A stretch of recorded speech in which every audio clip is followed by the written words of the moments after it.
Trump White House aide, Peter Navarro, today sentenced to 4 months in prison. Navarro is the second Trump aide to get prison time for defying House subpoenas in that January 6 probe. Of course, that probe has ended with the new Congress, but these cases proceed. Not only that, we can report tonight Peter Navarro is the first such Trump aide who was still actually working inside the Trump White House at the time of the insurrection. The other convicted aide is Steve Bannon. Navarro did go on a long road to get to today. Trump had cited his claims about a stolen election in the very first internet announcement, a tweet summoning people for January 6. But Navarro was still not initially on the House committee's radar. That changed when he admitted and recounted parts of his plot to overthrow the election on this program. The remedy was for Vice President Pence, as the quarterback in the Green Bay sweep, to remand those votes back to the 6 battleground states. Do you realize you are describing a coup? No. That was our first interview there. Now, Navarro and Bannon did detail their so-called sweep in some public venues. Then they both flatly defied any legal obligation which they knew they had to actually respond to the subpoenas to further discuss what they'd been discussing in public. Then the House committee, as you may recall, held them in contempt, arguing that the DOJ must draw a line as such outright defiance of an investigation into the literal overthrowing of the government. The House hearing that held Navarro in contempt did also specifically play an excerpt of that Beat interview. We just showed you part of it. And then a House investigator noted that Navarro's secrecy claims were undermined by how he'd shared information about the plots with a journalist. Mr. Navarro made multiple media appearances during which he discussed his various roles in the events that culminated in the January 6 attack. He has so much knowledge to share with a journalist, but he refuses to share that knowledge in response to a lawful subpoena. He did not answer the questions or engage with the lawful subpoena, and he made claims that he felt he was completely exempt because of secrecy rules around executive privilege. Now, he was warned along the way and then in court that those claims were invalid. They were not legally substantiated. But Navarro basically repeated these arguments that the courts have rejected, even oddly saying he thought his privilege had been accepted. The judge dismissing that fact-free talk as worthless, as a, quote, magical incantation, and noted that just screaming, yelling, shouting privilege is not a get-out-of-jail-free card. Bannon, for his part, was convicted and already sentenced also to 4 months in prison. Both Trump veterans are appealing these prison sentences, which is their legal right. You take it all together tonight, and this is that long, slow process. For people who say, is there any accountability? Does anyone ever get in trouble? We should note that there is a history of some clashes between these different branches, between the executive and the congressional. And they are rarely resolved with this serious a response, conviction, prison time. That is a function of this Justice Department looking at how serious the defiance was and thinking and publicly saying that if they didn't draw a line here, then a congressional subpoena would effectively become worthless except to the people who choose to want to be cooperative. And that's not always the case, not when you're dealing with traditional interbranch investigations, and certainly not when you're dealing with what remains an open investigation on multiple fronts and looming trials for the plot to overthrow the last election. I have been caught in a battle between two competing branches of government. This is what has happened to this country, and it's unfortunate that they won't respect my First Amendment rights here. That is convicted Trump aide Peter Navarro. He was speaking today. That's new outside the courthouse after receiving his sentence of 4 months in prison. We're joined now by John Flannery, who has served as a federal prosecutor and as counsel to congressional probes, so knows exactly these interbranch issues. Welcome back, sir. Good to be with you.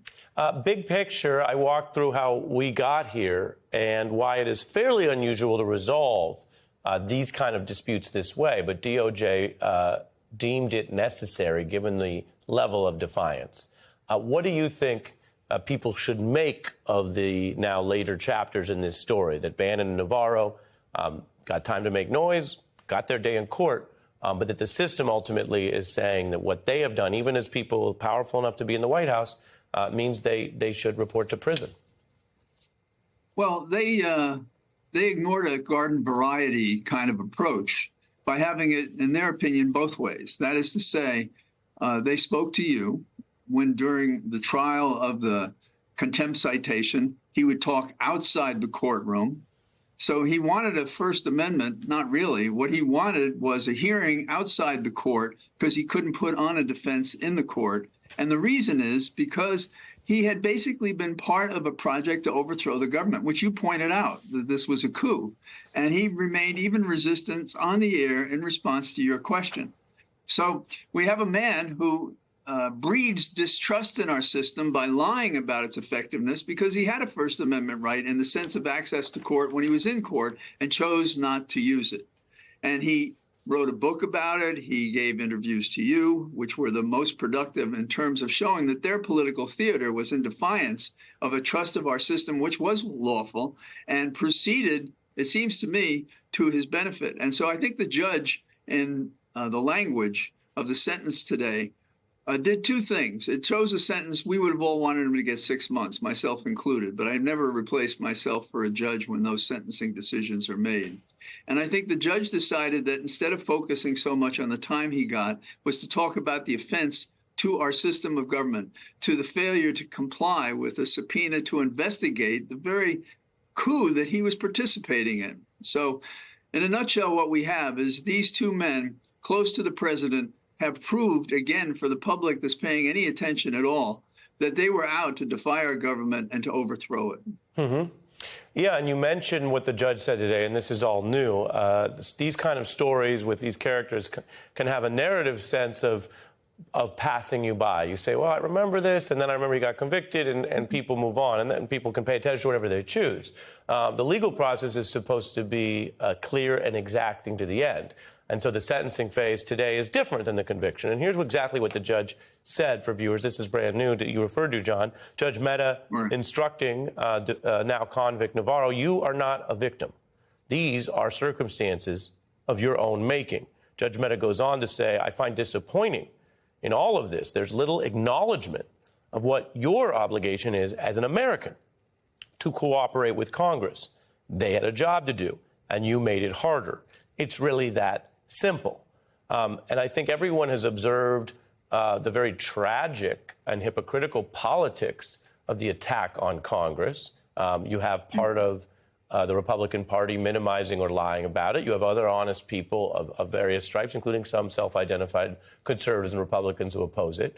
But legally, this would be no different than defying a subpoena from a 9/11 investigation or a Pearl Harbor investigation or any other important national security process led by any branch of the government trying to get to the bottom of it. And as you say, maybe he had more reasons to hide because of his exposure. But what do you make of the judge putting it on that level? You had a duty to cooperate, you failed, and there are consequences. Yes, I'd like to choose another judge that I think encompasses on a broader sense what the judge did today. Justice Breyer has always been one of my heroes, and particularly after what happened in the Bush campaign that undercut the trust for the court. And he's written and spoken at some length about the fact that if the nation loses the trust in the court, it doesn't have an army or a navy or anything to enforce its law. It relies on the people trusting it.